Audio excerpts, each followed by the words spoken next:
There are moments in life when silence becomes unbearable. Not the silence of an empty room, but the silence that seems to emanate from the very fabric of existence itself. It is the silence that follows your most desperate prayers, the void that answers your questions when you need guidance the most. It is in these moments that the human soul confronts its deepest fear, abandonment by the divine. But what if this silence is not absence? What if, in the teachings of one of history's most profound mystics, Ibn Arabi, this silence holds the key to the most profound spiritual advancement you could ever experience?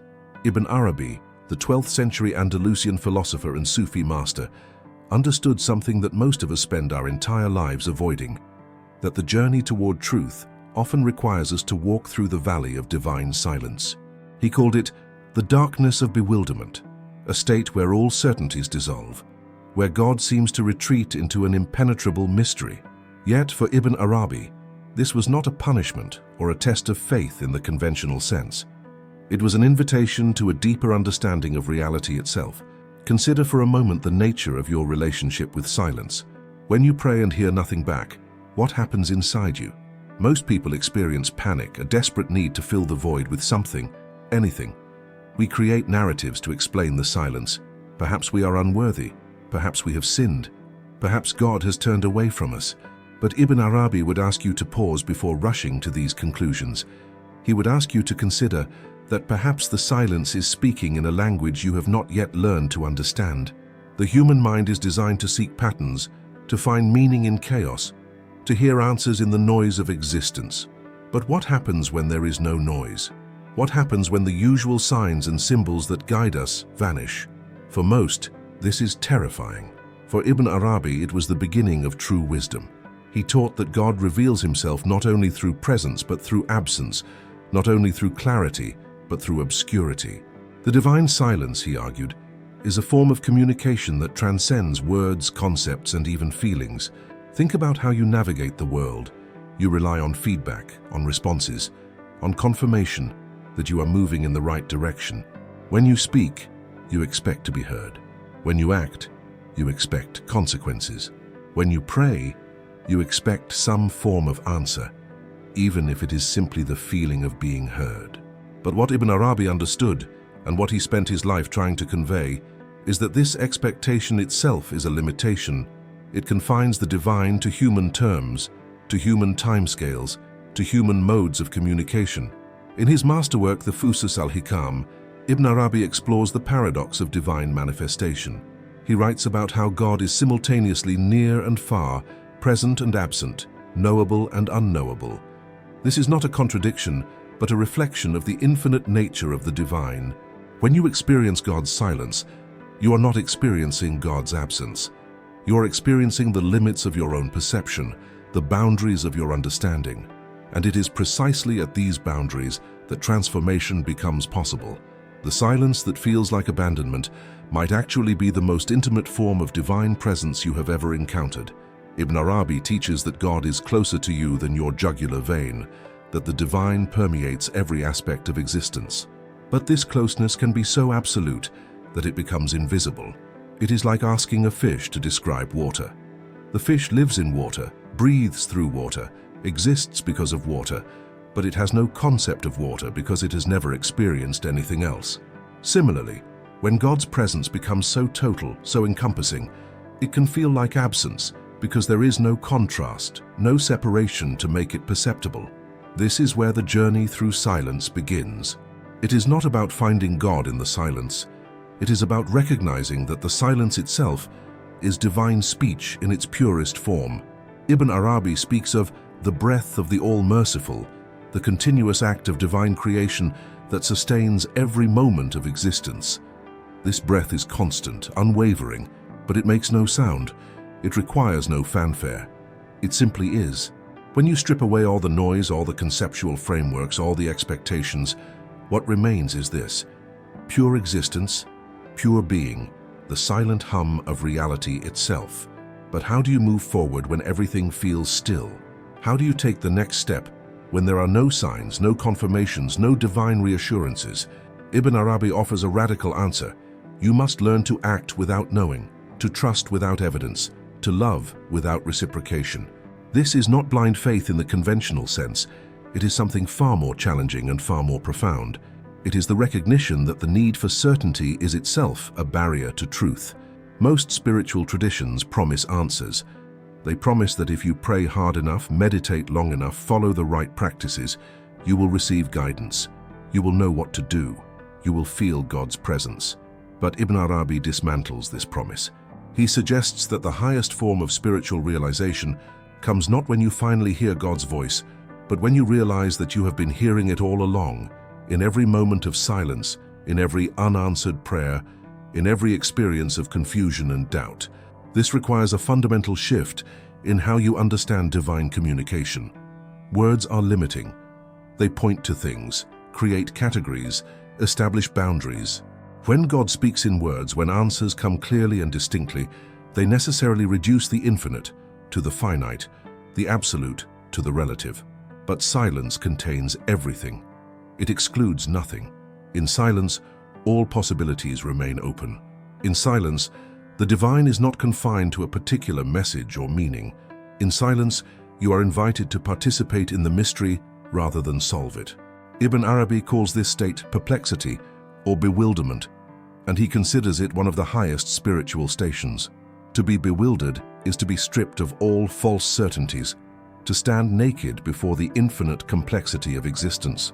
Most people fear this state and spend their lives avoiding it. They cling to doctrines, to beliefs, to practices that promise to eliminate doubt and confusion. But Ibn Arabi teaches that this clinging is precisely what prevents spiritual growth. True wisdom, he argues, begins when you embrace bewilderment, when you stop trying to resolve the mystery and instead allow yourself to be transformed by it. Imagine standing at the edge of an abyss. You cannot see the bottom. You have no idea what lies ahead. Every instinct tells you to step back, to retreat to solid ground, to return to what is known and safe. But Ibn Arabi asks you to consider another possibility. What if the abyss is not empty? What if it is full of a reality so vast and so profound that your eyes cannot perceive it? What if stepping into that darkness is not falling, but flying? This is the essence of moving forward when God seems silent. It is not about finding new answers or hearing a divine voice. It is about developing a new relationship with unknowing. It is about recognizing that the absence of clear guidance is not a sign of divine indifference, but an invitation to a deeper form of trust. When God stops telling you what to do, you are being asked to discover who you truly are. When the external voices fall silent, you are being invited to listen to the voice that has been speaking from within all along. But let us be clear, this is not about self-reliance in the egoic sense. It is not about deciding that you do not need God, and therefore will forge your own path. That would be merely another form of delusion. What Ibn Arabi describes is far more subtle. It is about realizing that the distinction between divine will and your deepest, truest desires is itself an illusion.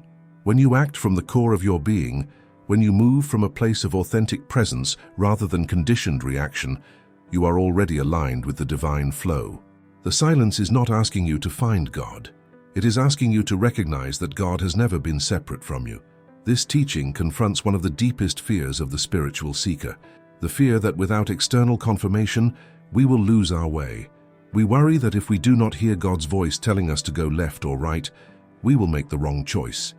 We will fall into error. We will waste our lives.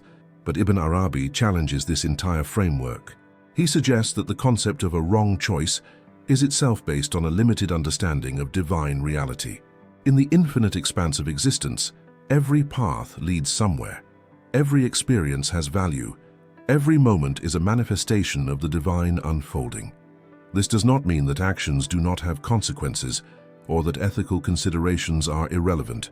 Rather, it means that the terror of making mistakes, the paralysis that comes from waiting for divine confirmation, is itself a greater error than any specific action you might take. The silence is teaching you that life itself is the guidance. Your experiences, your intuitions, your desires, your fears, all of these are part of the divine communication, but you must learn to read them differently. You must stop waiting for a voice from the clouds and start paying attention to the voice of existence itself. Ibn Arabi speaks of the perfect human, or al-insan al-kamil, the fully realized being who has transcended the illusion of separation from the divine. This person does not need external signs because they have become a sign themselves. They do not wait for guidance because they have recognized that they are the place where divine will manifests. This is not arrogance. It is the ultimate humility, the recognition that the individual self is nothing more than a particular expression of the universal reality. To move forward in silence, you must begin to cultivate this perspective. You must start seeing yourself not as a separate entity seeking connection with God, but as a localized manifestation of the divine seeking to know itself. This is what Ibn Arabi means when he writes about the unity of being, or wahdat al-wujud. There is only one existence, one reality, and everything that appears, including you, including your doubts, including the silence itself, is a face of that reality. From this perspective, the silence takes on a completely different quality. It is no longer the absence of God, but the presence of God in its most undifferentiated form. It is the canvas before the painting, the silence before the music, the emptiness that contains all potential. When you pray and hear nothing, you are not being ignored. You are being shown the ground of all possible answers. You are being invited to participate in the creative act of bringing those answers into manifestation. But how practically do you do this? How do you move forward without clear direction? Ibn Arabi's answer would be, you move. You do not wait for permission or confirmation. You do not freeze in indecision. You choose a direction and you walk, knowing that the very act of walking is itself the path. The Sufi tradition speaks of hal and maqam, states and stations on the spiritual journey. States come and go unbidden. They are gifts from the divine that you cannot control or predict. But stations are earned through action, through persistent effort, through the willingness to continue even when the path is dark. The silence then becomes a test, not of your faith in the conventional sense, but of your commitment to being fully alive. It asks, will you retreat into passivity because you do not receive confirmation? Will you stop growing because the way forward is unclear? Or will you embrace the uncertainty, step into the unknown, and trust that the divine reality that has brought you this far will continue to sustain you? This is where Ibn Arabi's teaching becomes both liberating and terrifying. It removes the safety net of external authority. It strips away the comfort of clear commandments and obvious signs.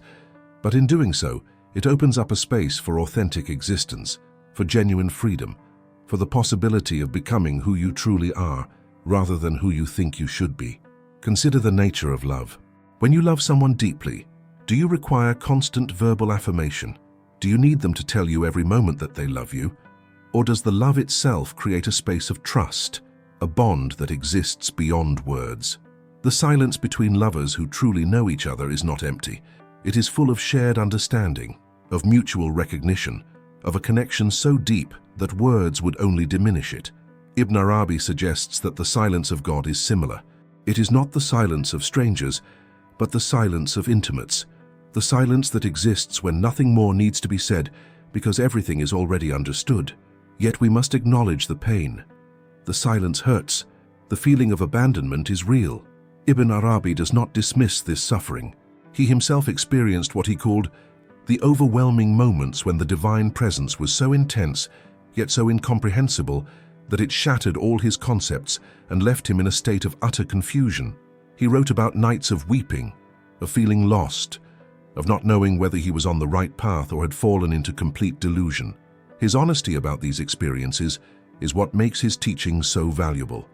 He is not offering theoretical speculation. He is describing a lived reality, a path he walked himself. The key insight Ibn Arabi offers is that this suffering is not meaningless. It is not something to be avoided or transcended through spiritual bypassing. It is an essential part of the transformation. When God seems silent, when all your certainties dissolve, your ego has nowhere to hide. All the stories you tell yourself about who you are and what your life means, these begin to crumble. And in that crumbling, something new becomes possible. Not a new story or a better concept, but a direct encounter with reality, unmediated by mental constructs. This is what mystics throughout history have called the dark night of the soul. John of the Cross, a Christian mystic who lived centuries after Ibn Arabi, described a remarkably similar experience. In the dark night, all consolations are removed. Prayer becomes dry. Scripture loses its meaning. The sense of divine presence vanishes. But both John of the Cross and Ibn Arabi understood that this darkness is not punishment. It is purification. It is the burning away of all that is false so that what is true can emerge. To move forward through this darkness requires courage of a particular kind. Not the courage of the warrior facing an external enemy, but the courage to face yourself without illusion. The silence forces you to confront questions you have been avoiding. Why do you believe what you believe? Are you seeking God or simply seeking comfort? Are your prayers authentic expressions of your deepest longing or just habits you have learned?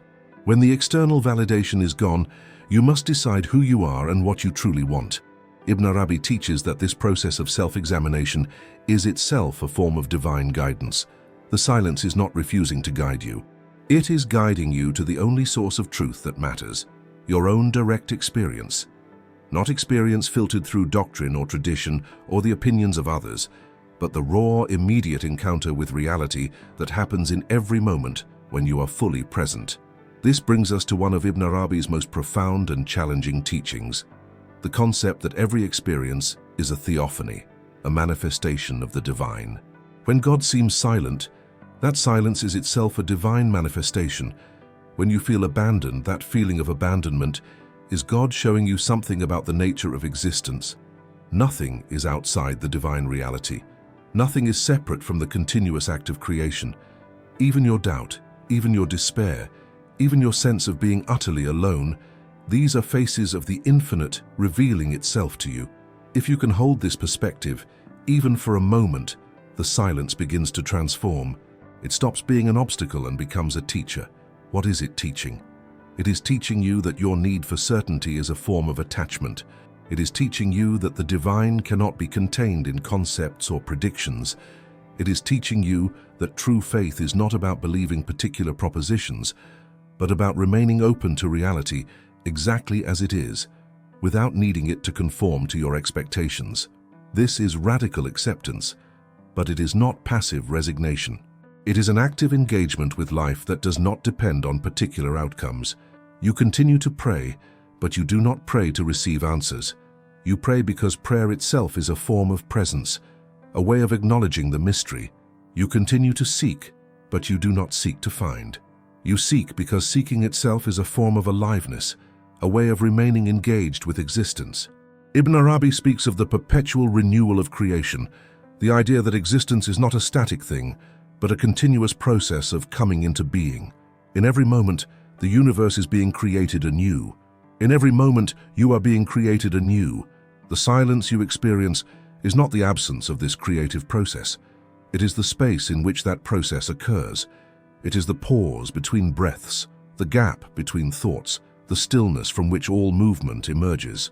When you understand this, the question changes. You stop asking, "Why is God silent?" and start asking, "What is emerging in this silence?" You stop trying to fill the void and start exploring it.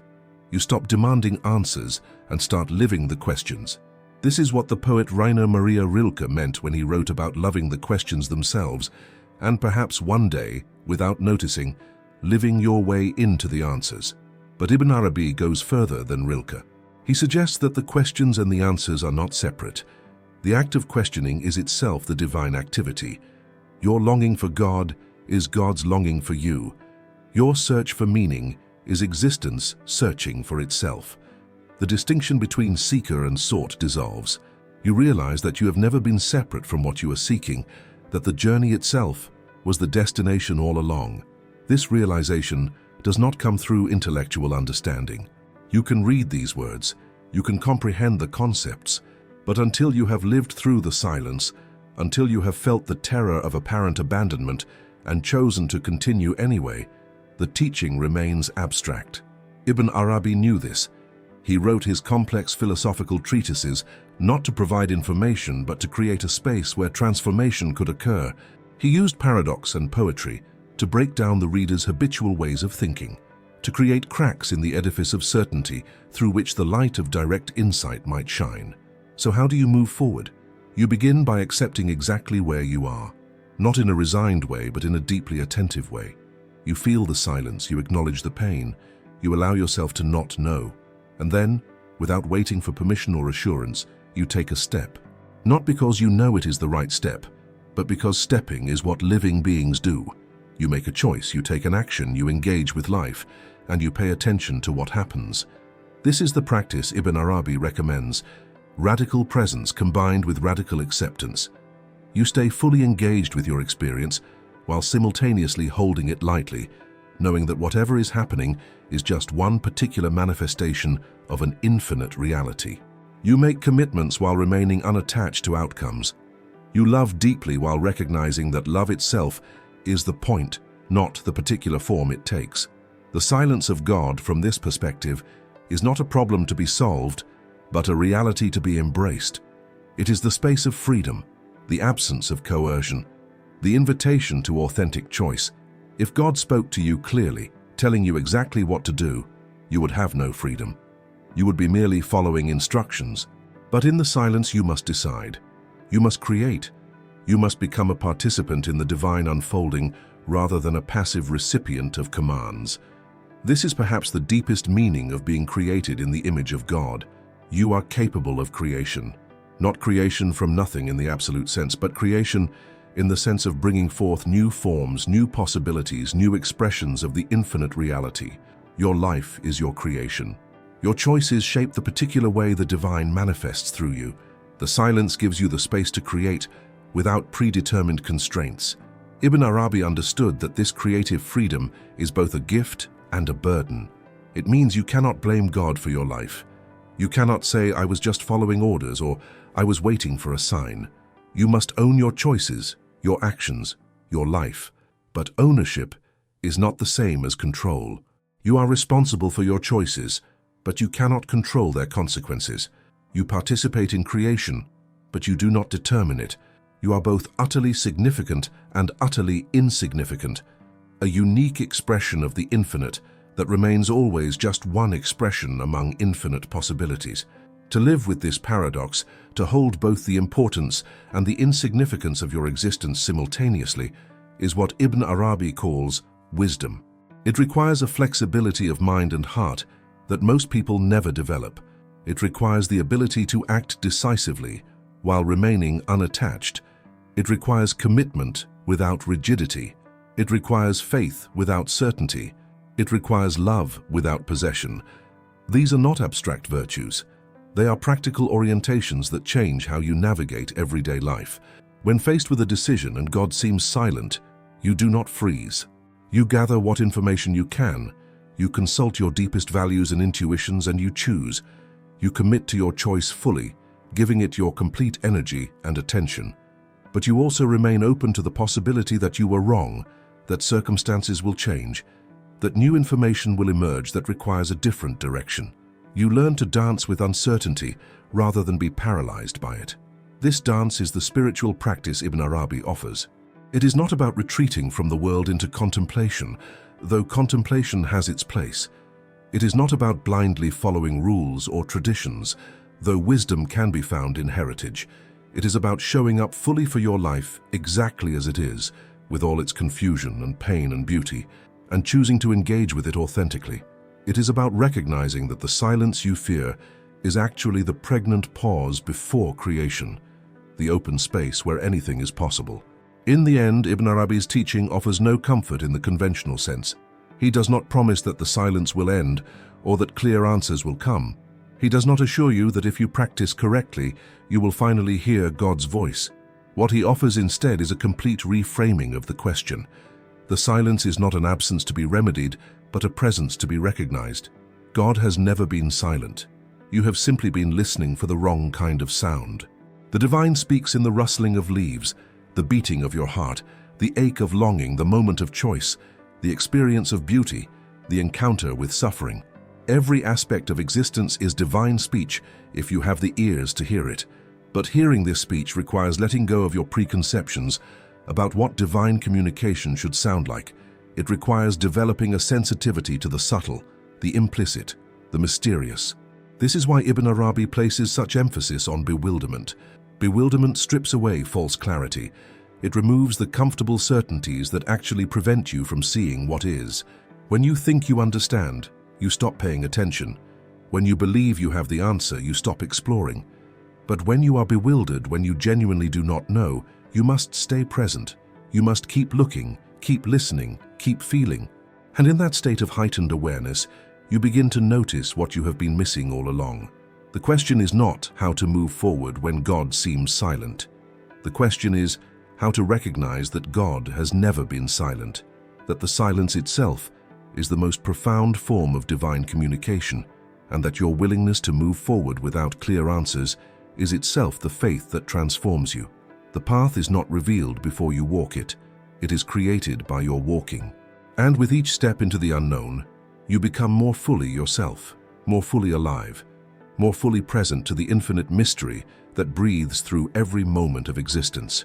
This is Ibn Arabi's gift. Not a solution to the problem of divine silence, but a complete transformation of your relationship with silence, with God, with yourself. He invites you to stop waiting for the journey to begin and recognize that you are already in the midst of it, that every moment of confusion and clarity, of presence and absence, of speech and silence, is the divine unfolding itself through the particular form of your life.